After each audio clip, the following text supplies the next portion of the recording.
vem com fogo e toda a sua glória. Fogo e glória. E vem com fogo e toda a sua glória. E vem com fogo e toda a sua glória. Fogo e glória, fogo e glória. E vem com fogo e toda a sua glória. E vem com fogo e toda a sua glória.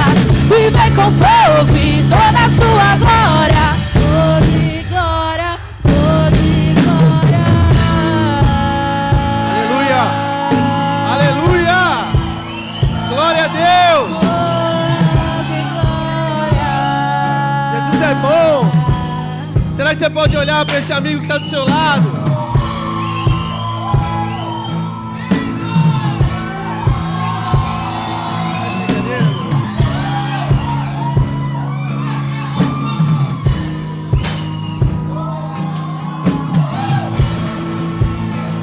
Será que você pode olhar para esse amigo que está do seu lado e dizer: ó, Deus é bom. Deus é bom. Aonde era para você estar nessa noite? Aonde era para cada um de vocês estar nessa noite se não estivesse aqui louvando e engrandecendo o nome do Senhor? Eu queria que vocês pegassem 2 ou 3 aí, dessem as mãos. Vamos orar. Vamos colocar esse culto diante do Senhor. Colocar cada um que aqui está, cada família representada. Se você puder fechar os seus olhos, eu queria que você abrisse a sua boca. O Senhor nessa noite, Ele quer ouvir o seu clamor. O Senhor, Ele não quer apenas que você sussurre, mas Ele quer que você declare vida sobre esse jovem que está do seu lado. O Senhor, Ele quer que você declare saúde perfeita sobre a família que aí está representada. O Senhor quer que você declare que esse jovem que está do seu lado não irá parar, que ele vai mais longe, que ele é uma flecha na mão do Senhor, que o Senhor está despertando uma geração. Jesus, aqui está, Senhor, a tua igreja, Pai. Aqui está o seu jovem, Senhor. Ouve o clamor do seu povo, Jesus. Pai, nós queremos pedir, Senhor, nessa noite, Pai, que haja, Senhor, um grande avivamento, Pai. Que haja uma mudança de mente em cada um que aqui está, Senhor. Pai, que a partir de hoje, Senhor, decretos venham ser quebrados, Pai. Maldições hereditárias venham ser quebradas, Senhor, em nome de Jesus, Pai. E que cada um que aqui está, Senhor, por onde passar, Jesus, por onde pisar a planta dos pés, Senhor, aquele lugar venha ser tomado pelo Teu Espírito Santo, Pai. Senhor, nós colocamos a vida de cada um em Tuas mãos, Senhor Jesus. Obrigado, Senhor. Obrigado, Jesus. Será que você pode aplaudir o nome do Senhor?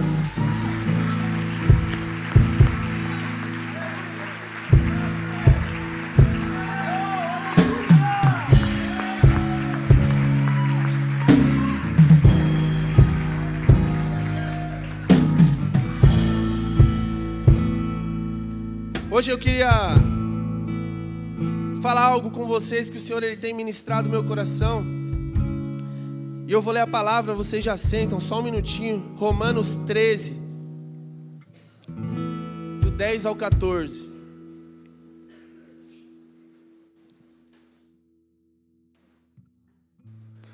E diz assim, ó: o amor não pratica o mal contra o próximo.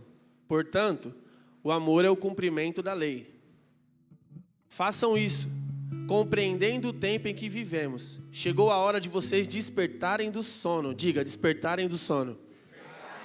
Porque agora nossa salvação está mais próxima do que quando nós cremos. A noite está quase acabando, o dia se aproxima. Portanto, deixemos de lado as obras das trevas e nos revistamos das armaduras da luz. Vivamos decentemente como a luz do dia, não em orgias, bebedeiras, também não em imoralidade sexual e devassidão, não em desavença e inveja.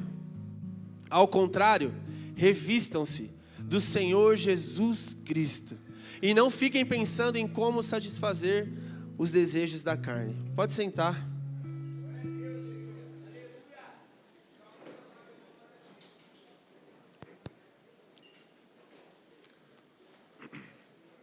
Gente, mais uma vez, é uma honra para mim poder estar aqui levando a palavra do Senhor numa noite de sexta-feira.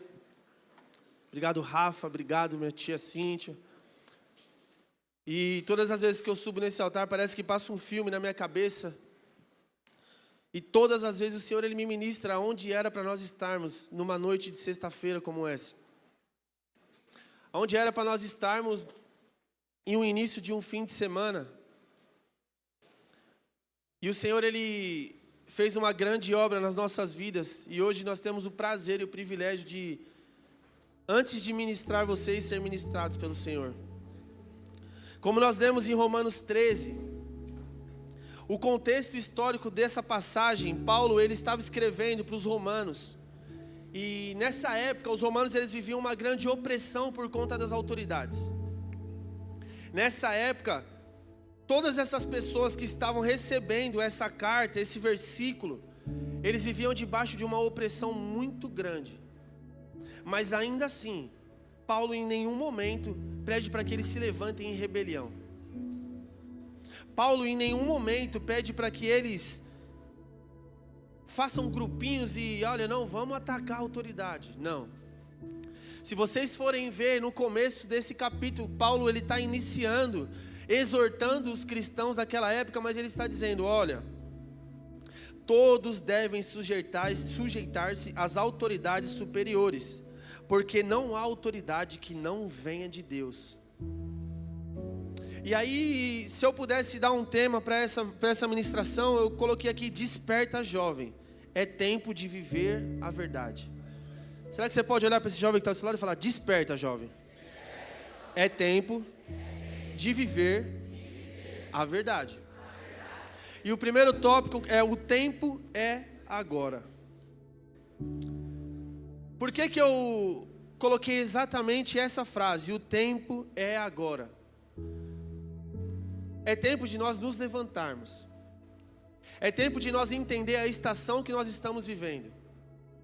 É tempo de nós nos indignarmos, de causar algo no nosso coração ao ponto de nós olharmos da porta para fora e não aceitar o que está acontecendo com cada jovem que está por essas esquinas.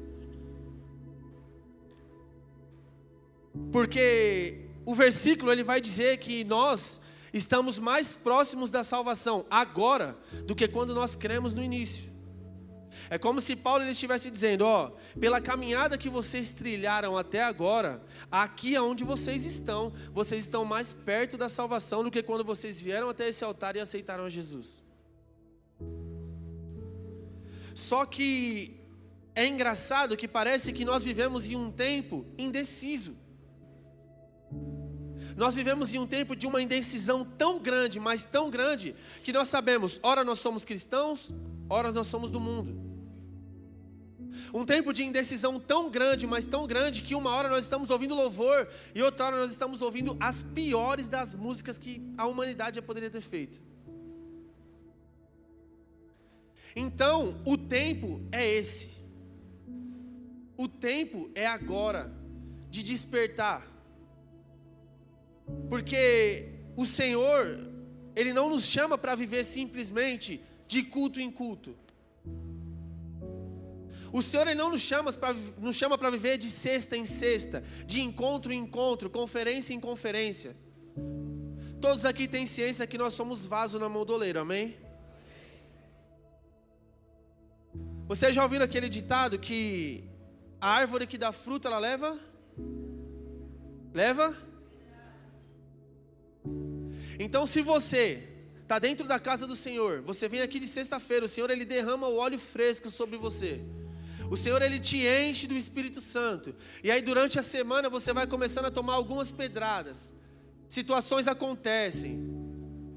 Você acaba que fica machucado por certas coisas e aquele óleo ele vai se derramando. E se você não voltar até a casa do oleiro para ser refeito, na sexta-feira você chega aqui só o caco. Então é tempo de nós acordarmos, é tempo de nós decidirmos que nós estamos aqui não simplesmente para vir aqui levantar a mão, dar um aleluia, glória a Deus, isso é maravilhoso, mas nós estamos aqui para nos posicionarmos e bater no peito e falar assim: o Aviva Jovem não é brincadeira. O Aviva Jovem não é mais um movimento. O Aviva Jovem não é simplesmente mais um movimento, não. O Aviva Jovem é uma comunidade de jovens que estão prontos para mudar não só esse bairro, mas essa cidade, para mudar esse país. A indecisão, ela já precisa ter passado, porque a volta de Jesus, ela está mais próxima do que nunca. E eu queria te perguntar, como você tem tratado a sua salvação?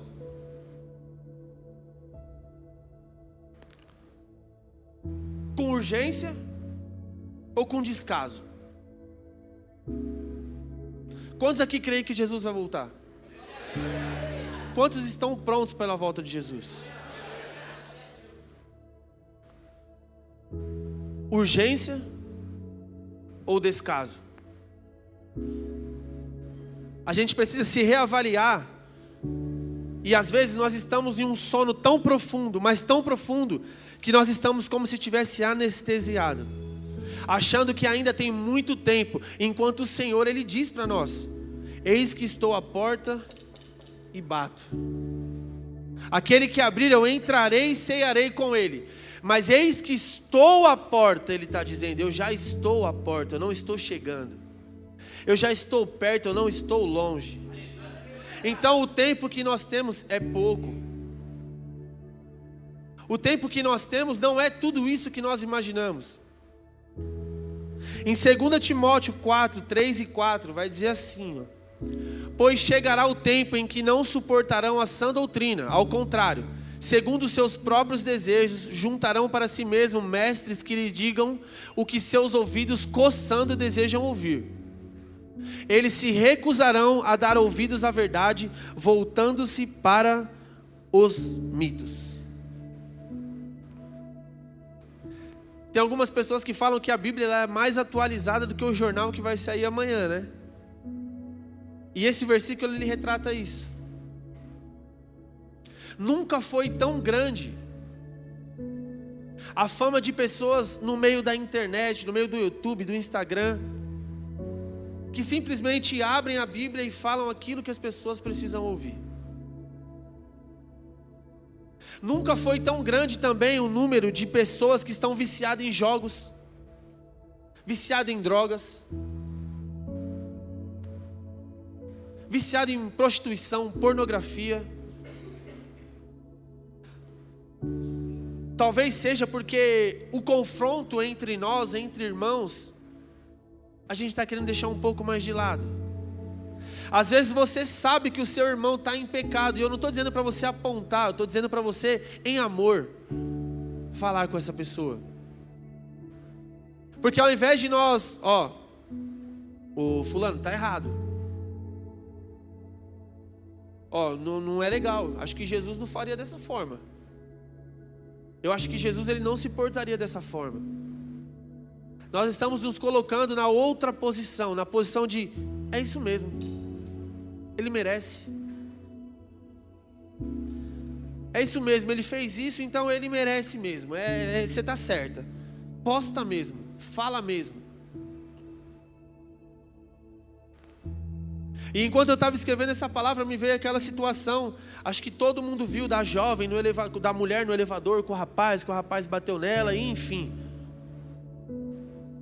E aquilo gera uma ira dentro de nós, né? O nosso coração, ele se entristece, se enfurece. Mas vocês sabiam que se Jesus, ele voltasse naquele momento em que nós vimos aquele vídeo, e aquele rapaz tivesse se convertido genuinamente, talvez ele teria sido salvo, e o nosso coração cheio de fúria, nós teríamos ficado? E é difícil a gente entender isso. A gente, quando perdeu a Camilinha, a gente ficou revoltado aqui, e na hora veio esse pensamento: se ele se arrependeu genuinamente e eu voltasse agora, você não estaria salvo e ele estaria. Quem somos nós para apontar o defeito de cada um que está do nosso lado? Será que nós estamos sendo essa geração que está buscando falsos mestres? A Bíblia vai falar em outra tradução de ídolos, porque é muito fácil a gente levantar um ídolo. Você quer ver? Às vezes tem jogo do seu time, no dia do seu culto você escolhe assistir o jogo do seu time. Parabéns, levantou um ídolo. Às vezes de domingo vai ter aquele futebol, 4 horas da tarde, o culto é 5h30, eu não vou para o culto hoje não.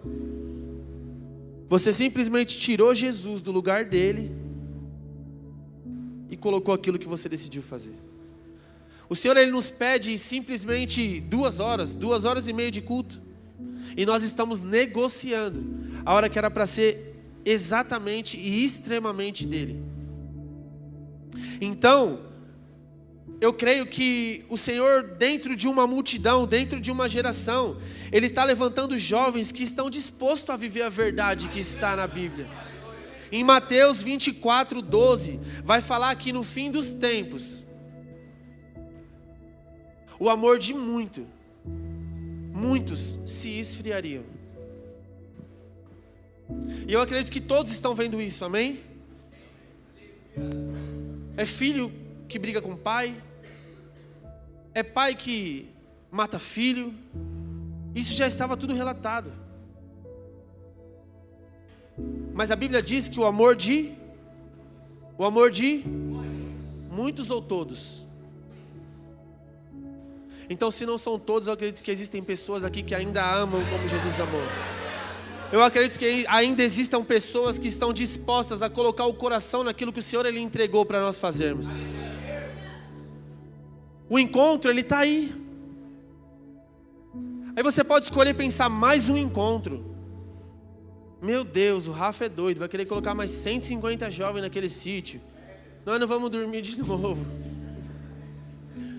Ou você pode pensar que são mais 150 famílias encontradas pelo amor de Deus. A palavra fala que se nossos olhos forem bons, nosso corpo será luz. E se nossos olhos forem maus...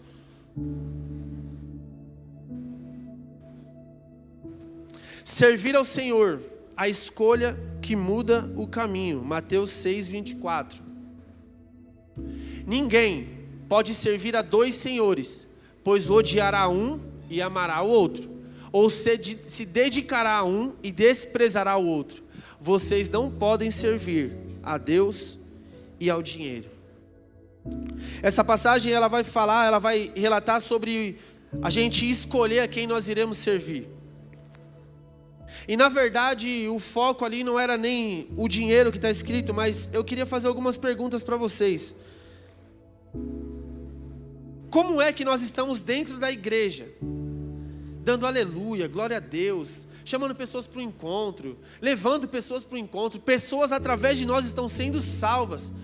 E aí a gente sai de um culto de sexta-feira, 10 horas, 11 horas, se você for ver, como chama aqueles negocinhos lá do Instagram lá, aquela bolinha que vocês põem os recados? Não, o outro lá, misericórdia, gente. É cada música lá que só por Deus. Vocês acabaram de ser ministrados na conferência da família. E tem gente que teve coragem de sair da conferência da família e colocar uma música que denigre a família. Por uma música que vai acabar com a imagem de uma mulher. A quem nós estamos servindo? E o Senhor, Ele é tão misericordioso, Ele é tão bom, que Ele pede para perguntar hoje: vocês são o quê? Crente ou vocês são mundano, descrente? Vocês estão livres ou vocês estão aprisionados? Vocês estão limpos ou vocês estão sujos? Vocês estão puros ou vocês estão impuros? Porque Ele nos deu a oportunidade de cada um de nós escolhermos aquilo que nós vamos fazer. Quando as pessoas vêm me perguntar: Vinícius, como que é o encontro com Deus? E a gente não pode falar. E aí eu falo: olha, para mim, eu vou contar a minha experiência. O Senhor, Ele me colocou numa mesa, sentado de frente comigo mesmo. E aí Ele falou assim: ó, aqui é o que você está vivendo, e aqui é o que eu tenho para você viver. A partir de hoje, quem escolhe é você. E assim o Senhor ele faz com cada um de vocês. A palavra vai dizer que a misericórdia do Senhor ela se renova todas as manhãs. A misericórdia ela se renovou essa manhã. E o que você fez com mais uma oportunidade? Em Apocalipse 2, 15 e 17 vai contar a história de Laodiceia. Vou ler rapidinho. De igual modo você tem também os dois que se apegam aos ensinos dos nicolaítas. Portanto, arrependam-se, senão virei em breve até você e guerrearei contra eles com a espada da minha boca. Acho que é nesse aí não, peraí.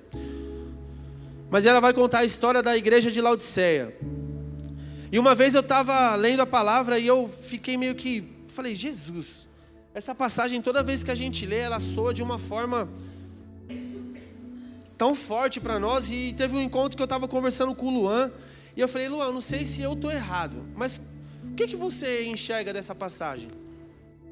Vai falar que o Senhor ele chama a igreja de Laodiceia e ele fala, olha, eu queria que vocês fossem quentes ou frios, porque são mornos, eu te vomito.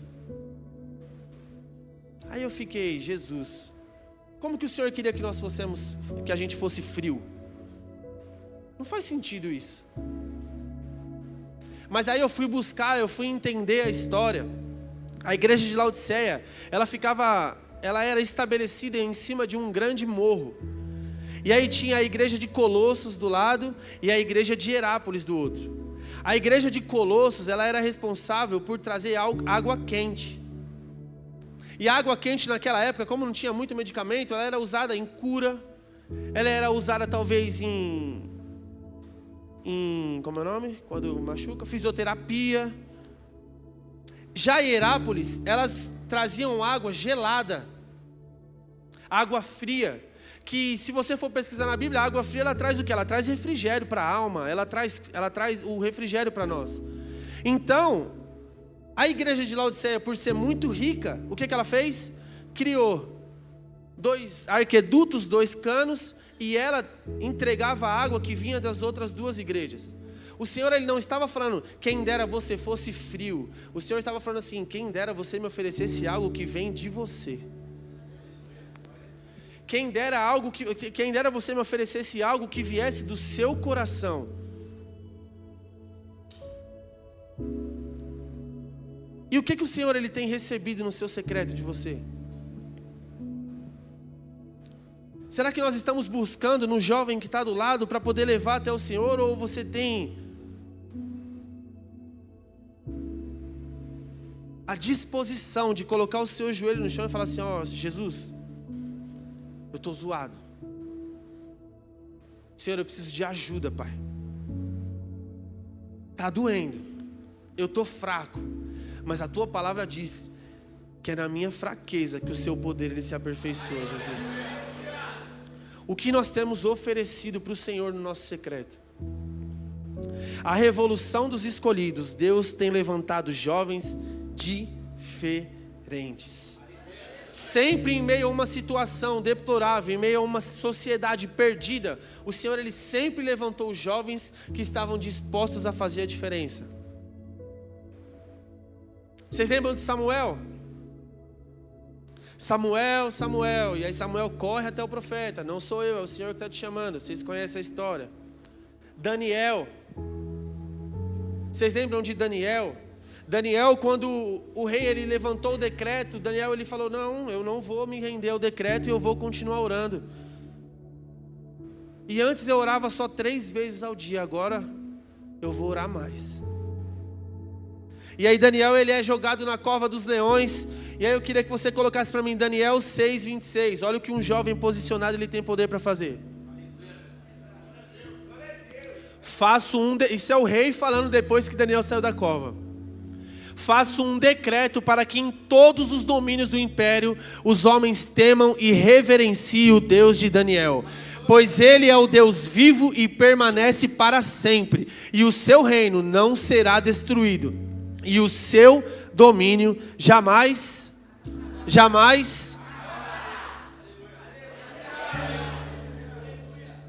E E a gente poderia falar de diversos outros, José, Davi, Esther, todos foram jovens que se levantaram e se posicionaram em tempos difíceis. E qual que é a diferença desses jovens para nós? Qual é a diferença? O que eles carregam de diferente que nós não temos? Olha para o seu irmão e fala: nada. Nada. Apenas estavam dispostos.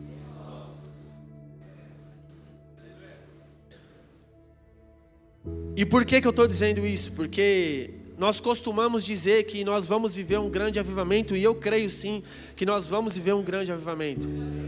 Eu creio sim que esse terreno vai ficar pequeno para nós. Eu creio que a nossa igreja ela vai sim alcançar níveis maiores. Só que um grande avivamento, ele não começa simplesmente com jovens pulando, com jovens batendo palma. Ele não começa dessa forma. Um grande avivamento, ele começa debaixo de ordem e decência. Um grande avivamento, ele começa quando nós enchemos os nossos olhos de lágrima e pedimos: Senhor, muda o meu caráter. Jesus, antes de qualquer coisa, eu preciso que o Senhor mude o meu caráter. Porque o Evangelho, quando ele alcança primeiro aqui do que aqui, aí nós se convertemos. Porque o coração, ele está ligado à emoção, está ligado a sentimento. E um dia você sente de estar na igreja, no outro você não sente. Agora, quando você tem uma metanoia, uma mudança de mente, não é por sentimento que você se move, é por certeza. Certeza daquilo que o Senhor um dia ele fez na sua vida, certeza daquilo que o Senhor um dia ele fez na sua família. Então que o Evangelho ele alcance primeiro o nosso intelecto do que o nosso coração. O Senhor ele está chamando nós para vivermos um arrependimento genuíno. Jovem, chega de remorso. Existe uma diferença entre arrependimento e remorso. Chega de remorso. O remorso você vai sentir no coração hoje, amanhã você está fazendo de novo. Agora, quando uma pessoa se arrepende, uma pessoa arrependida, nada tem o poder de parar essa pessoa.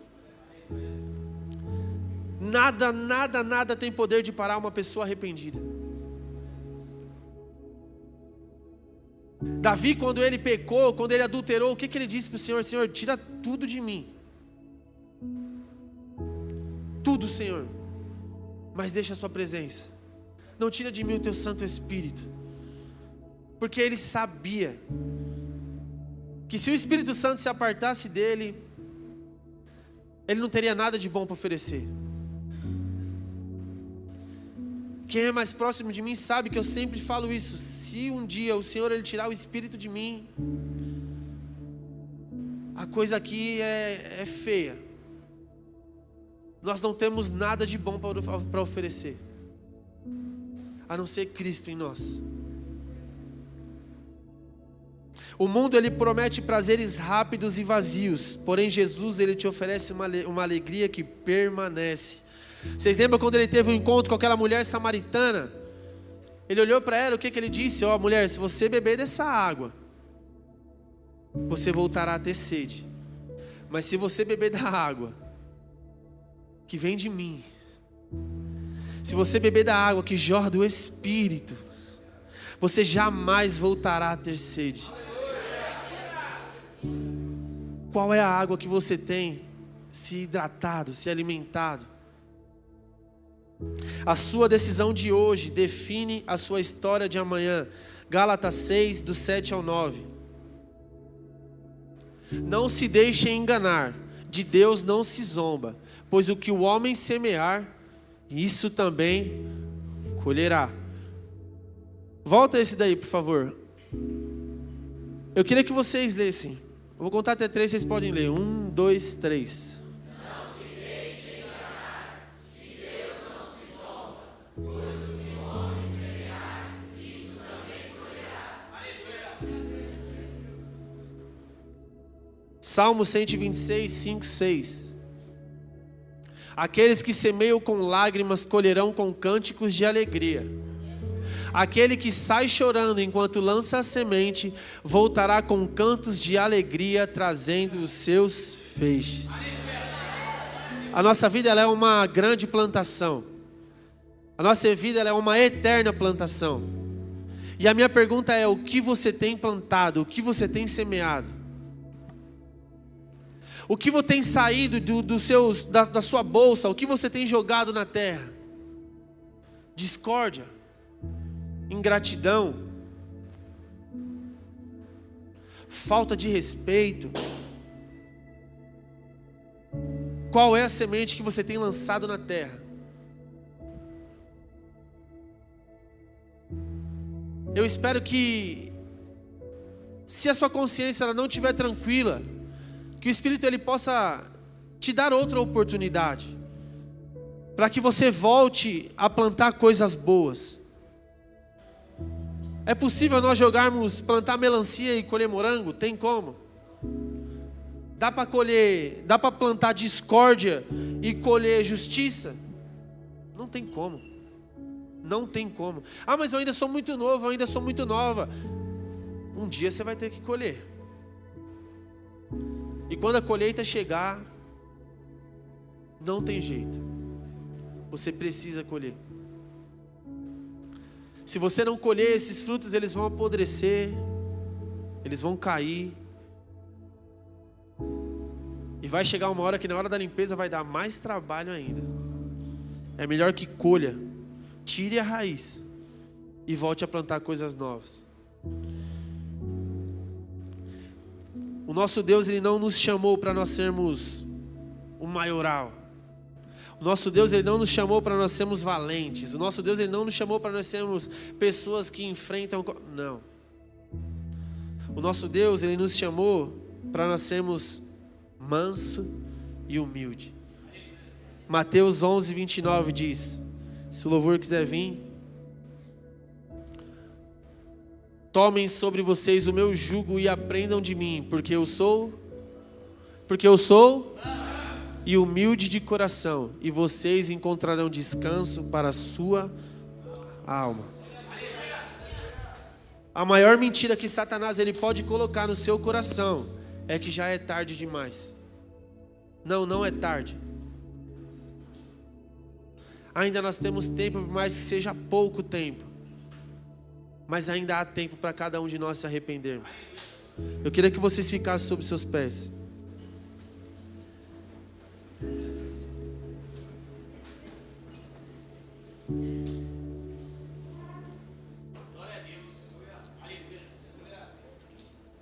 Deus ele te chama para uma fé consciente, uma fé verdadeira. Deus ele te chama para viver não simplesmente uma emoção, não simplesmente um arrepio, mas Deus ele te chama para caminhar, para trilhar uma estrada com Ele. Então eu queria que vocês fechassem os olhos de vocês nesse momento. E eu queria que vocês colocassem a mão no seu coração.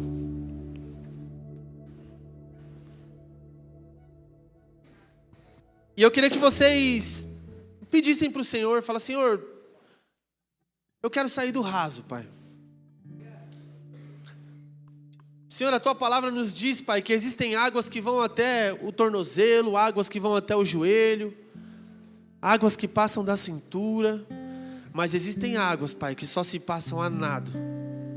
E eu quero ser um desses, Pai, que vai mergulhar no rio do Espírito, Senhor. Então, se você tem esse desejo, se isso está ardendo no seu coração, não permita que essa pessoa que está do seu lado roube esse momento seu com Deus.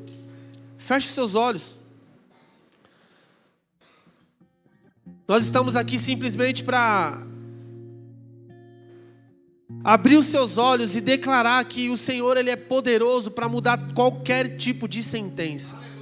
Nós estamos aqui para dizer que o Senhor ele está aqui, e quando Ele está em um lugar, quando as águas fluem do trono de Deus, existe cura, existe libertação, existe restauração, mas para quem quer e para quem precisa.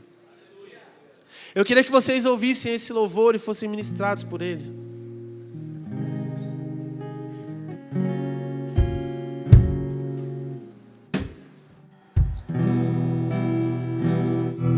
Feche seus olhos.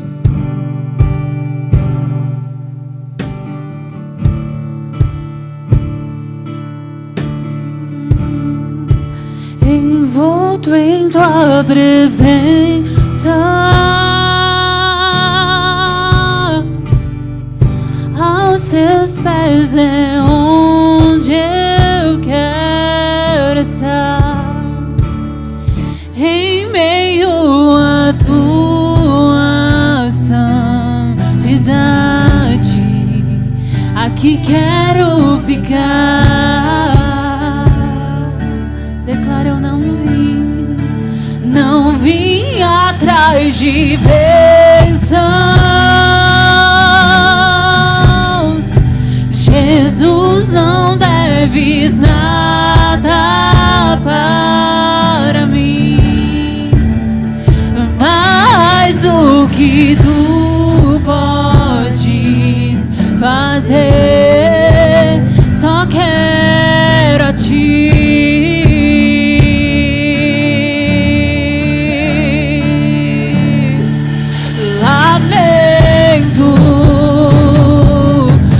Viver indiferente, lamento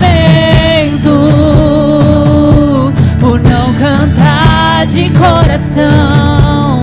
Leva-me ao primeiro amor, eu abro o meu coração a ti.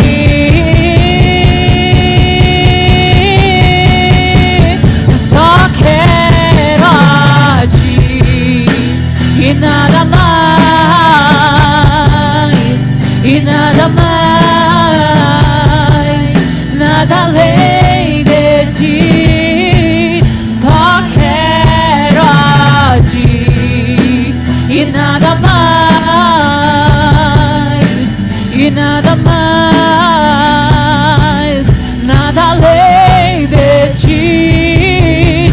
Só quero a ti e nada mais, e nada mais, nada além de ti. Pois uma vez eu coloquei. Será que você pode declarar isso? Será que você pode levantar as suas mãos em redenção ao Senhor e dizer: Senhor, nada mais me satisfaz, Pai. Jesus, quando eu olhei pro Senhor, Pai, eu coloquei os meus olhos em ti, nada mais me satisfaz. Uma vez eu coloquei os meus olhos em ti, nada mais. Foi só uma vez que eu coloquei os meus olhos em ti, nada mais me satisfaz.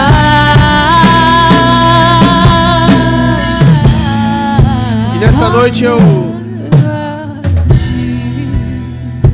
queria saber se existem pessoas que essa palavra tocou no seu coração.